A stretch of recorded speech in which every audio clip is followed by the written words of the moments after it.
just the beginning. Lights crumble down when the truth comes out.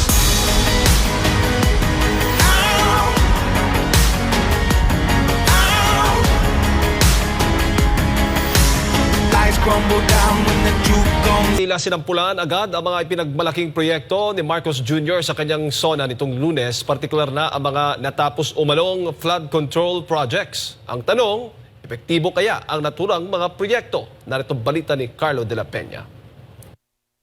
Sa pagpihit ng panahon, ang hagupit ng La Nina at mga matinding pag-ulan naman ang ating binabantayan at pinaghahandaan. Mahigit 5,500 flood control project ang natapos na at marami pang iba ang kasalukuyang ginagawa sa buong bansa. Inulan ng batikos mula sa netizen ang naturang pahayag ni Bongbong Marcos Jr. sa kanyang ikatlong SONA noong Lunes. Ayon sa Pangulo, libo-libong flood control project ang natapos sa kanyang 2 taon sa panunungkulan. Pero ang naturang proyekto ay tila hindi ramdam dahil sa epekto ng malakas na buhos ng ulan dulot ng habagat at bagyong Karina. Tanong ng ilang netizen, nasa na daw ang flood control projects na natapos? Habang ang isang ito, ngayon lang daw nila ulit nakita ang ganitong pagbaha sa Metro Manila makalipas ang ilang taon.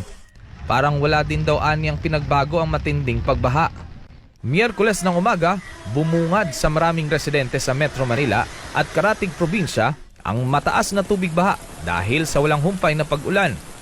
Karamihan naman sa mga apektadong residente natakot na maulit ang nangyari noong 2009 kung saan maraming lugar sa Metro Manila ang nalubog sa baha dahil sa bagyong Ondoy. Para sa Diyos at sa Pilipinas kong mahal, Carlo de la Peña, SM9 News.